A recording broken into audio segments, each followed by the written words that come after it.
Bonjour à tous, je vous en prie, installez-vous.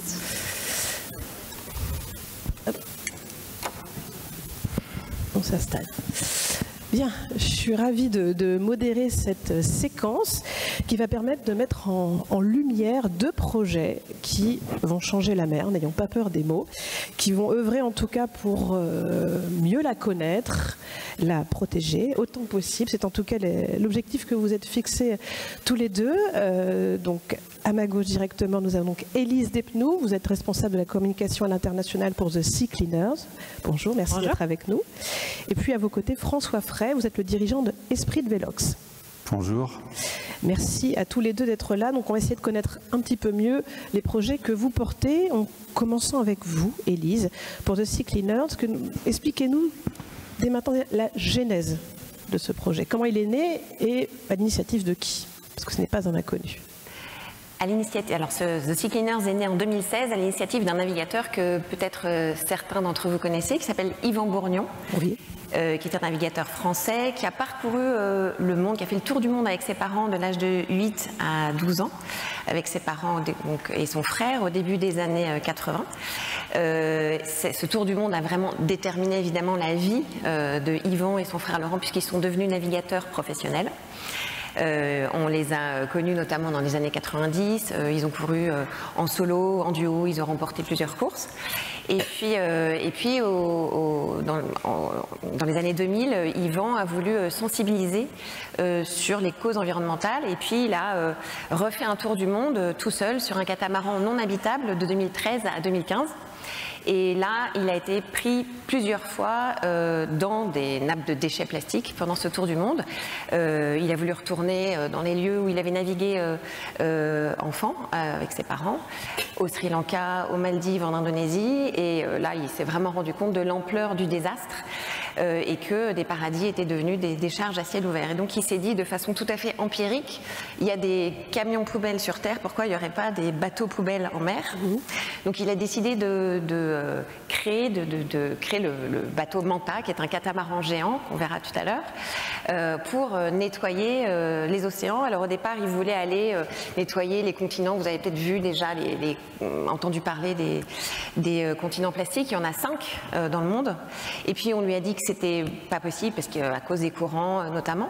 Donc il a décidé de se concentrer le long des zones côtières, et puis dans les rivières, les estuaires, dans les fleuves.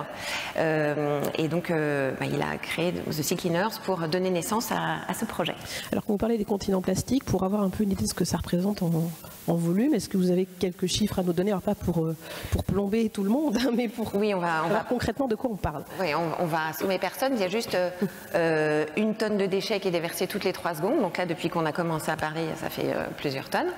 Et puis juste 81% des plastiques deviennent des déchets au bout d'1 an. Voilà, donc je pense que c'est assez parlant. Pour qu'on mesure l'ampleur de cette catastrophe, on ingère l'équivalent d'une carte de crédit par semaine aussi, ça vous devez peut-être le savoir. On inhale, on boit, on avale, beaucoup de microplastiques, de nanoplastiques. Donc on en a partout dans le cerveau, il y en a dans le placenta des bébés, il y en a partout. Voilà. Et évidemment, on ne connaît pas encore les impacts de cette pollution plastique sur le corps humain. Mais on court quand même à la catastrophe. Donc il faut agir dès à présent. Justement, c'est ce qu'a souhaité faire Yvan Bourgnon. Mais alors comment ça se passe? Parce qu'on part de ce constat, il faut fédérer après autour de soi. Donc combien de personnes déjà sont mobilisées au sein de Sea Cleaners? Qui sont-ils? Quel est le profil des personnes engagées? Alors chez The Sea Cleaners, donc on est 37 et personne n'est là par hasard, personne n'est là parce qu'il a vu une porte entrouverte. Les gens sont très très engagés. Chez The Sea Cleaners, on a notre siège qui est à Rindet-sur-Mer en Bretagne et puis toute l'équipe développement, communication est à Paris et puis on a aussi un bureau en Suisse et comme on a des opérations en Indonésie, on a un bureau en Indonésie et on s'apprête à ouvrir d'autres bureaux ailleurs. Et on a 2000 bénévoles sans qui on ne serait rien puisqu'on organise beaucoup de clean-up toute l'année, de nettoyage sur de les plages. De berges de rivière aussi en Suisse et donc on a vraiment des bénévoles qui nous aident énormément et qui sont indispensables et merveilleux. Bon, alors on va un peu parler, je vais essayer de lancer les images en même temps qu'on se parle, si ça veut. C'est peut-être pas voilà. Voilà. On va un petit peu parler justement de ce fameux Manta. Est-ce qu'il y a le son? Non, il n'y a pas le son parce qu'on voulait vous entendre vous. Ah bah. Vous êtes là avec nous, vous allez nous raconter. Alors déjà concrètement, donc le Manta, on parle de quelle dimension? On est sur quelle échelle là? C'est une grosse bête en fait. Moi j'ai l'habitude de dire qu'il est gros comme l'Arc de Triomphe, enfin, là qui est dans un petit coin, je ne sais pas si oui, on le voit. C'est concret là. Voilà. On le voit ici, voilà, vous voyez ses dimensions. En fait sa particularité c'est qu'il fonctionnera avec des énergies renouvelables et puis avec du plastique qu'il transformera en énergie à bord. Il y a une usine embarquée. Donc il s'appelle le Manta parce qu'il avale le plancton. Oui. Il avale le plancton, pardon, il avale le plastique comme la Manta avale le plancton, du plancton aussi en même temps. Et donc voilà, là vous voyez plusieurs moyens de collecte. Je vais me tourner de l'autre côté. Ça c'est des filets qui vont à 1 mètre sous la surface. Et donc après, les déchets sont traités à bord. Quand les rivières ne seront pas assez profondes ou trop étroites, on enverra ces 2 petits bateaux qu'on appelle les mobulas. Et donc on a le premier exemplaire de ces bateaux qui est en opération à Bali, sur recommandation du gouvernement indonésien. Voilà, donc les mobulas, le mobula 8 et le mobula 10, ramasseront les déchets qui seront ensuite rapatriés sur le Manta. Et donc là, vous allez voir l'usine embarquée. Donc on a des tapis collecteurs, un peu comme des tapis d'aéroport finalement. Si vous arrivez à regarder, c'est peut-être plus confort pour vous, parce que je pense à votre cou, il y a des écrans. Oh, mais génial. Si, c'est peut-être formidable. Sympa. Donc là, on a des opérateurs de tri qui trient les déchets. Et donc les déchets qui seront de suffisamment bonne qualité seront transformés en énergie à bord. Ceux qui seront trop abîmés seront stockés et rapportés on des centres de recyclage, mais voilà, sur terre. À terre. D'accord. Donc là, les déchets sont transformés en énergie par un système de gaz. En fait, on travaille justement sur un système d'incinération propre qui sera prêt d'ici septembre. On a un bureau d'ingénieurs intégré en fait chez The Sea Cleaners.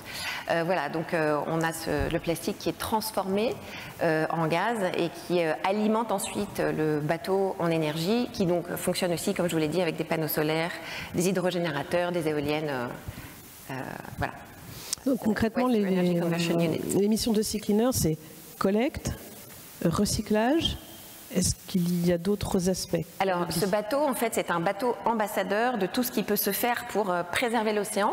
Donc, on aura aussi donc là, vous voyez les hydrogénérateurs. On aura aussi 2 laboratoires à bord pour mener des recherches scientifiques, des programmes de recherche scientifique. On peut accueillir 32 passagers sur le Manta. Il y aura une dizaine de chercheurs qui seront accueillis à bord pour chaque mission. Et on a aussi une grande salle de conférence. Donc à chaque fois qu'on fera une escale d'1 semaine dans un port, on organisera des conférences et des sessions de sensibilisation, parce qu'on a donc aussi un pôle éducation et sensibilisation qui est très important chez The Sea Cleaners. On ne veut pas que les gens se disent, puisque maintenant on a des bateaux collecteurs, oui, ne changeons comme rien. Avant, il faut réduire la production de plastique, ça c'est essentiel, et réduire sa consommation de plastique aussi. On peut ici, dans d'autres pays, c'est pas forcément le cas. On le voit en Indonésie par exemple, où on est en opération. Mais quand on peut, il faut vraiment faire tout ce qu'on peut pour réduire sa consommation de plastique. Ça doit permettre de collecter quoi en termes de volume? Vous avez dit tout à l'heure, c'était alarmant, 1 tonne de plastique toutes les 3 secondes. Le Manta, il y a un Manta comme celui-ci, on a vu, ça prend de la place, ça ne se construit pas en 2 jours. Ça peut collecter quel volume? Alors, on est sur 10 000 tonnes à peu près, mais nous, l'objectif, c'est vraiment que ce bateau soit un bateau ambassadeur, et on va mettre les plans en open data, c'est-à-dire que on veut ne les gardez pas pour vous. Voilà, on veut vraiment que ce bateau inspire les États. On est une non-profit organization, comme on dit. On n'est pas une start-up, on ne va pas être introduit en bourse. On travaille pour le bien commun. Donc vraiment, on souhaite que le Manta soit copié, et que si la Chine ou l'Inde ou un pays en Amérique latine veut construire 200 bateaux, mais bienvenue, on ne demande que ça. Voilà. Vous disiez 10 000 tonnes, pardonnez-moi, c'est sur un voyage. voyage, ça c'est dans quel 3 semaines. En fait, les missions en gros dureront 3 semaines.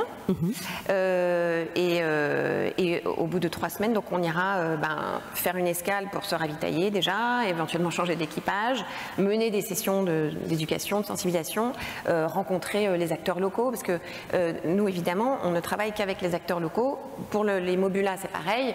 En Indonésie, évidemment nous on ne connaît pas la réalité du terrain, donc ceux qui connaissent la réalité du terrain, ce sont les ONG locales, les entreprises locales.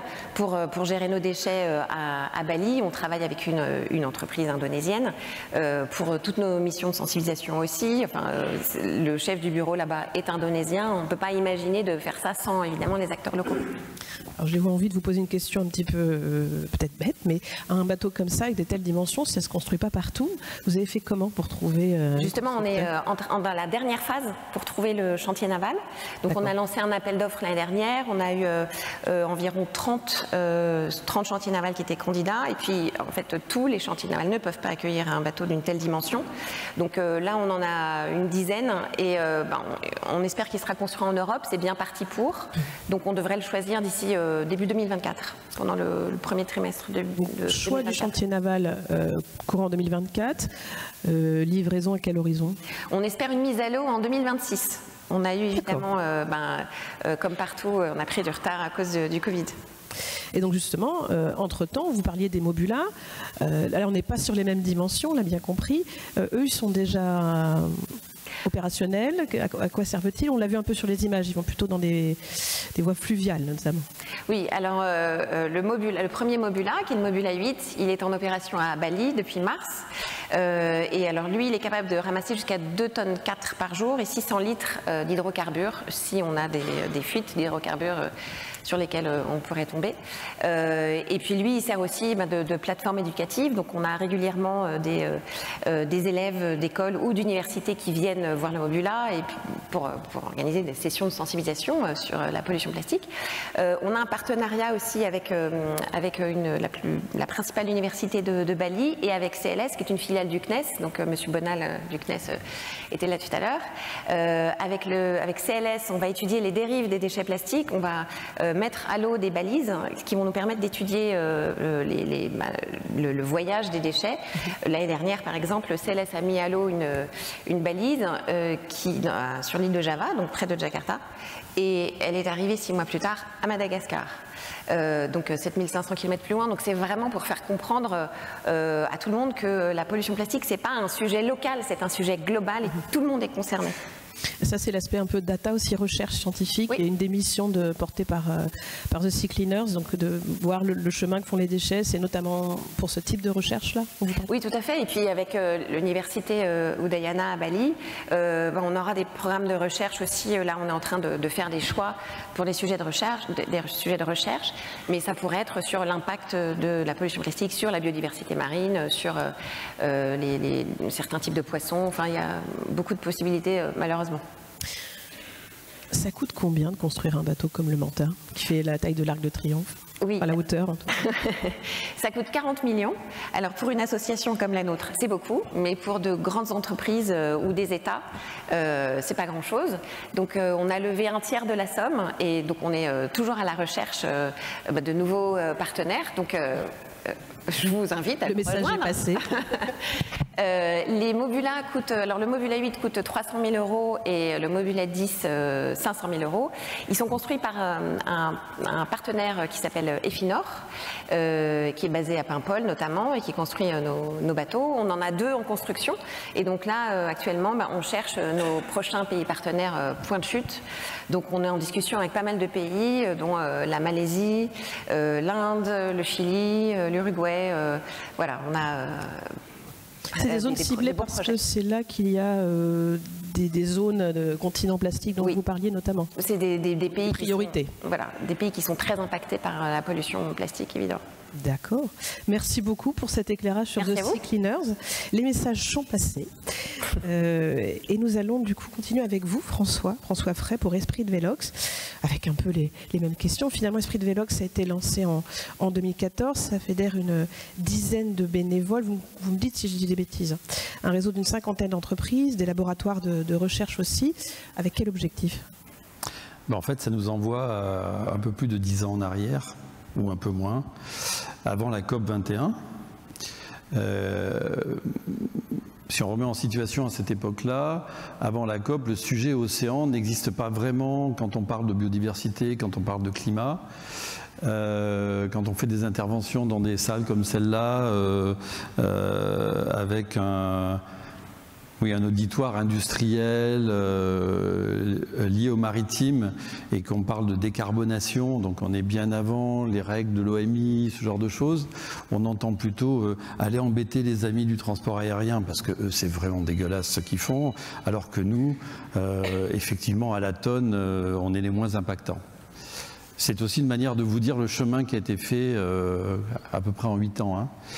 Et donc avec une poignée de scientifiques, on se dit, en fait le monde océan, c'est la moitié des enjeux de biodiversité, la moitié des enjeux de climat, c'est moins de 2% des budgets de la recherche mondiale. Oui, il y a un décalage, clairement. Voilà, c'est inconnu à plus de 95% parce que en termes de cartographie, on ne connaît pas grand-chose.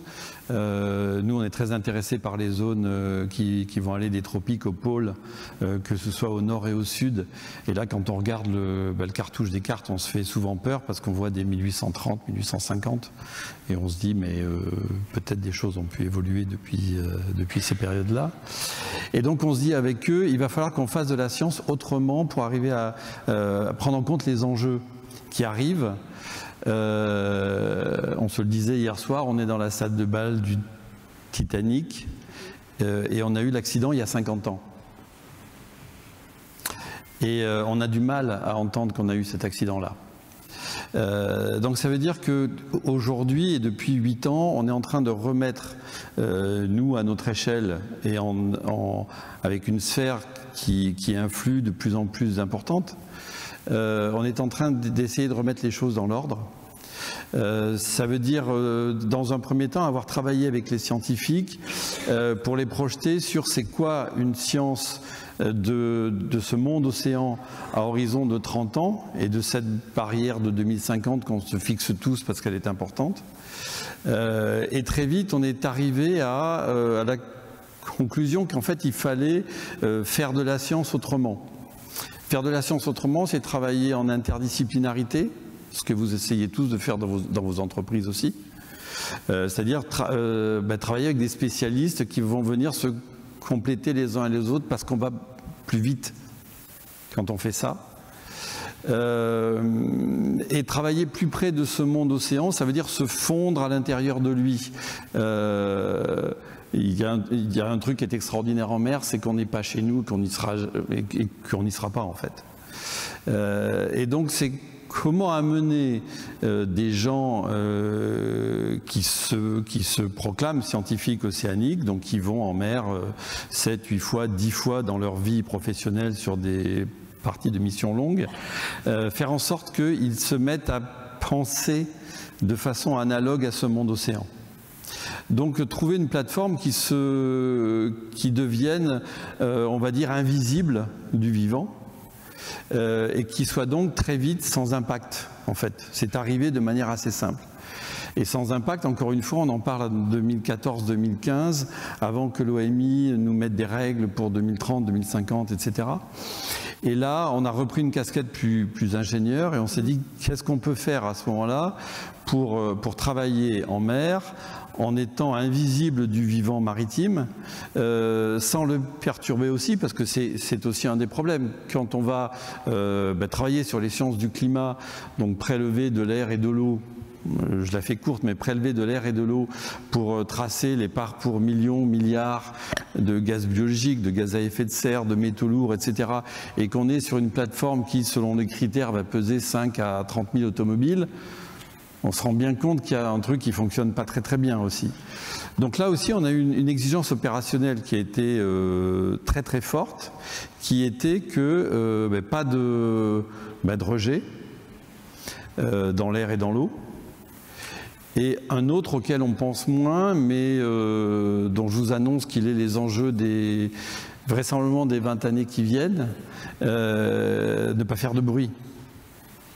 Aujourd'hui, le bruit, c'est l'impact qui est inconnu des professionnels de la mer, qui est inconnu du grand public et qui a des impacts dans la biodiversité, bien sûr. On pense aux grands animaux de mer qui fuient le bruit, qui meurent à cause du bruit, qui a aussi un impact sur le climat.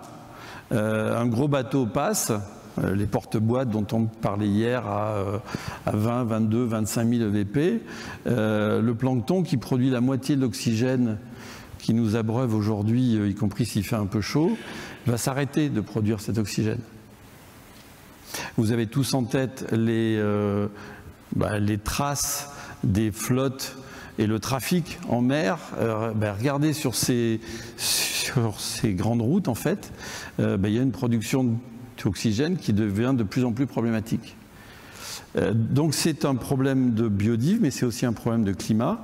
Et donc à partir de 2016-2017, on s'est dit, on fait quoi pour avoir très vite une plateforme sur laquelle on puisse travailler, faire de la science et qui soit invisible du climat. Et c'est là qu'on a progressivement, avec un tropisme scandinave et suisse, parce que sur les énergies propres, ils ont été plus vite que le reste de l'Europe, constitué un premier pool d'entreprises avec qui on travaille donc depuis 2015-2016. Donc effectivement, aujourd'hui, on est 10 à travailler sur le projet, à piloter cet ensemble, mais il y a plus d'1 millier de personnes, des ingénieurs et techniciens qui bossent sur le projet, avec une projection, on va dire, de finir les études à horizon de mi-2025, mettre en chantier à ce moment-là, être sur l'eau à partir de début 2027, faire un grand tour atlantique pour finir de vérifier que ça va bien, on va dire. Et après, prendre poste, parce qu'on est en train de travailler avec la flotte océanographique française et la puissance étatique française qui nous demande de prendre le relais, on va dire, de la flotte océanographique dans le Pacifique, qui est une zone hyper importante dont effectivement hier on parlait aussi pour d'autres sujets, mais qui est une zone très peu connue d'un point de vue scientifique avec de vrais enjeux à partir de l'hiver 2027-2028. Avec une plateforme qui va faire donc 70 mètres de long. Non, on a vous avez un visuel peut-être, un visuel pour qu'on puisse donc 70 mètres de long. se rendre compte. Voilà, vous l'avez même en face si vous voulez. Qui va accueillir une cinquantaine de personnes à bord en autonomie énergétique. C'est-à-dire que là, la règle, c'est je ne vais utiliser à bord que de l'énergie qui aura été produite à bord, et donc une énergie propre. Qui va accueillir jusqu'à 30 scientifiques sur des missions qui peuvent être longues jusqu'à une centaine de jours parce que les carburants fossiles, nous on n'en a pas. Le carburant, c'est la propulsion à voile, ça se passe? Alors c'est la propulsion principale à la voile. C'est un mix énergétique à bord qui est un grid en fait qui est très électrique parce que c'est pour nous un média assez simple. C'est assez facile de se dire qu'on produit de l'électricité aujourd'hui à bord avec le soleil, avec le vent quand on est à très basse vitesse, avec la vitesse quand on est à la voile et qu'on a une réserve de puissance, avec la houle aussi. Et c'est très simple aussi de se dire on est sur des objets à durée de vie importante. Là, on parle de 50 ans à peu près. Donc ça veut dire qu'il va être relativement simple sur un grid électrique de venir plugger ou unplugger au cours de la vie du bateau lui-même des choses auxquelles on ne pense pas aujourd'hui, mais qui sont en préparation chez les industriels avec qui on bosse et qui vont émerger progressivement. Il a été pensé comme ça dès le début dans sa conception, il est un peu modulable. Exactement. C'est aussi, alors c'était pas la priorité, mais c'est devenu un rôle important avec les industriels qui bossent avec nous sur le projet, avec les armateurs qui nous regardent de près aujourd'hui et avec les autorités. C'est OMI, c'est le pavillon français. On bosse de manière très étroite avec les équipes d'Éric Panel qui est intervenu hier, entre autres, avec le Bureau Veritas aussi, parce qu'on préfigure, on va dire dans une acception encore plus extrême, des choses que vous avez entrevues hier après-midi, dans le sens où nous, on n'a pas de backup avec des groupes un petit peu classiques. Donc nous, il faut vraiment vivre, on est une île en fait. Et cette île, elle doit vivre quand elle est au pôle ou quand elle est sous les tropiques, avec ce qu'elle peut produire et faire travailler donc une 50aine de personnes à bord. Donc un programme qui s'appuie donc sur des équipes, sur un bateau, on l'a vu, avec 0 impact, qui peut partir une centaine de jours et on comprend pourquoi. Déjà, il faut le temps de collecter la data. Et puis, qui dit pas d'impact, dès qu'on va aller à une vitesse non plus très élevée. C'est la même vitesse que la flotte actuelle, hein. C'est-à-dire que la flotte scientifique actuelle, elle travaille entre 8 nœuds et 12 nœuds. Alors, on n'est pas en train de faire une course au fret à celui qui va arriver le plus vite avec les Apple en soute. Là, c'est autre chose. C'est-à-dire qu'on se cale sur les usages de cette activité-là, en fait. Alors, vous allez collecter plusieurs types de data. Vous avez parlé notamment du sonore, la biodiversité, etc. Vous n'allez pas pouvoir tout faire en même temps. La première expédition, la priorité, ce sera quoi ? Alors si, on va tout faire en même temps, justement. D'accord. Et c'est ce qui change, et c'est vraiment un choix stratégique fort de la part du monde scientifique. Il est de dire, il faut qu'on sorte du fonctionnement habituel, où quand une plateforme scientifique est en mer, elle est par exemple en mer avec les gens de géosciences, donc ils vont travailler sur le fond et sur ce qui est en dessous du fond, et y compris s'ils trouvent des choses qui ont des intérêts indirects pour par exemple les biologistes, pour les liens entre les peuples qui vivent au bord de l'eau et le fond de la mer, etc. Mais en fait, ça ne va pas être exploité. Parce que les lignes de financement de la science sont par boîte. C'est la comptabilité analytique de n'importe quelle entreprise. On retrouve ça dans le monde scientifique depuis 60 ans. Et là, clairement, ce qu'on veut arriver à faire, c'est dire on part en mer avec 3 équipes scientifiques au moins, 3 spécialités au moins. Et dans les 3 spécialités, il faut au moins des sciences dures et des sciences humaines. Et à chaque fois, on va leur greffer la présence de certains artistes qui sont importants pour nous parce qu'ils voient plus loin que les scientifiques. Ils traduisent ça autrement. Et puis il y a un truc incroyable, c'est que les artistes, ils vivent dans une absence de zone de confort, alors que les scientifiques, eux, sont dedans, en fait.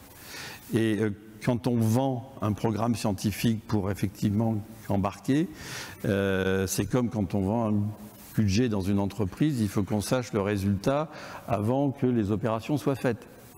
Alors que la science, c'est aussi que la porte soit ouverte. Et les artistes sont plus forts pour ça, et on se dit que vu les urgences qui sont les nôtres, il faut réinjecter cette forme de stratégie-là dans le monde scientifique lui-même. Donc oui, on va travailler on multipliera les yeux sur le même objet. Et ça, c'est très important. Avec qui vous avez des soutiens publics, d'autres privés. Côté privé, au-delà des laboratoires, peut-être pour certains qui sont privés, quels sont vos partenaires technologiques ? Alors là, on va retrouver aujourd'hui les grandes entreprises qui sont liées au monde énergétique.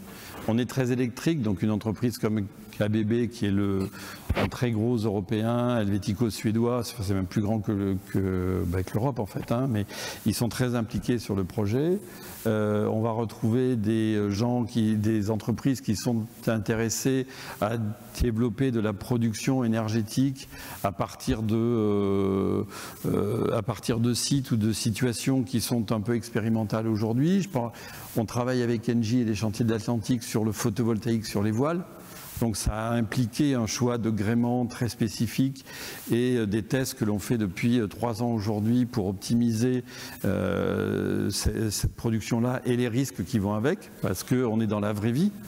On est à plus de 500 UMS, donc la Solas, Polarcode, pour des premières qu'on assume en tant qu'armateur, mais qui font qu'il faut qu'on minimise le risque pour les équipes qui vont être à bord, et il faut qu'on ait une vraie autonomie sous des régimes tropicaux et dans le Grand Sud en plein été quand on va travailler sur les marges antarctiques.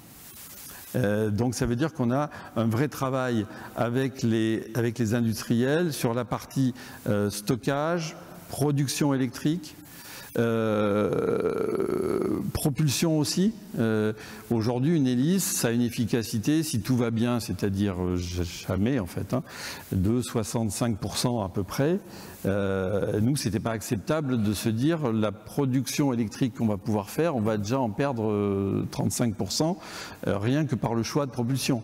Donc il a fallu travailler à autre chose. Donc là, on y travaille avec une start-up, avec un grand groupe français qui fait plutôt des bateaux plus gris habituellement aussi, parce qu'ils ont d'autres intérêts sur ces sujets-là. Et là, on monte à 90% à peu près sur un système qui est réversible, qui permet de produire de l'électricité quand on est à la voile et qu'on a une réserve de puissance. Donc on a vraiment redécoupé en fonction la plateforme elle-même pour trouver et coopter avec les industriels les partenaires qui travaillent sur le programme. Et je dirais arriver à produire aujourd'hui une plateforme qui vit avec des choses qui finalement sont pratiquement sur étagère, qui n'étaient pas systématiquement liées au maritime, dans le sens où c'était plus fréquemment des applications à terre en fait, et arriver à faire de ça un mix qui fasse que le pavillon et les organismes de classement nous disent ok, on peut aller avec ça, qui au passage intéresse l'OMI parce que ça va, une fois qu'on est à l'eau, la SOLAS va en prendre un coup dans ses règles actuelles, on va dire. Et c'est prévu, c'est-à-dire que les armateurs peuvent faire un travail d'alternative, comme on dit aujourd'hui, sauf qu'ils n'ont pas le temps ou ils ne prennent pas le temps de le faire. Et puis on l'a bien entendu hier, je ne sais pas si Uwe est encore là, mais les armateurs n'ont pas de sous pour le faire, donc ils ne font pas d'alternative. Nous, on prend le risque de le faire parce que ça irradie la filière et parce que pour nous, c'est important de pouvoir entraîner et créer un vrai écosystème industriel qui va pouvoir être utilisé par les uns et par les autres pour ne plus pouvoir dire après qu'il y a des choses qu'on ne peut pas faire. Ça, c'est important pour nous. Et pour que très vite, on se réaligne avec des objectifs qui font sens de réduction des impacts environnementaux, mais aussi de réduction des impacts géostratégiques. On l'a bien vu depuis la guerre en Ukraine. Le cours des combustibles, il a fait sa vie. La flotte océanographique française, mais c'est pas la seule, est arrêtée à quai plusieurs mois par an parce que les budgets sont pas là. On est à la science un peu comme à la pêche. Le prix jour, c'est moitié les combustibles qu'on va mettre à bord. Nous, il n'y en a pas. Voilà. Rapidement, parce que c'est passionnant, mais malheureusement on arrive quasiment au terme de cet échange. C'est un peu plus trivial effectivement, mais l'aspect financier, c'est financé, là, la plateforme? Alors aujourd'hui, c'est financé à peu près à 50%, c'est-à-dire que les entreprises qui amènent les solutions à bord sont pourvoyeuses de R&D, on va dire. C'est un vrai investissement pour elles parce qu'on fait émerger justement une filière. On est en train de travailler avec les instances étatiques et avec le plan de relance parce que le monde étatique nous demande d'être partie prenante de la production et donc de la partie utilisation du bateau après à hauteur de 20-25% à peu près. Donc aujourd'hui, on cherche effectivement sous forme de grands sponsors la moitié, c'est-à-dire on est autour de 45-50 millions qui restent à trouver. C'est très clair. Un grand merci à tous les deux. J'aurais aimé qu'on puisse continuer encore. Malheureusement, il faut céder notre place. Merci beaucoup pour vos éclairages. Et puis, merci à vous. C'est le temps d'une petite pause.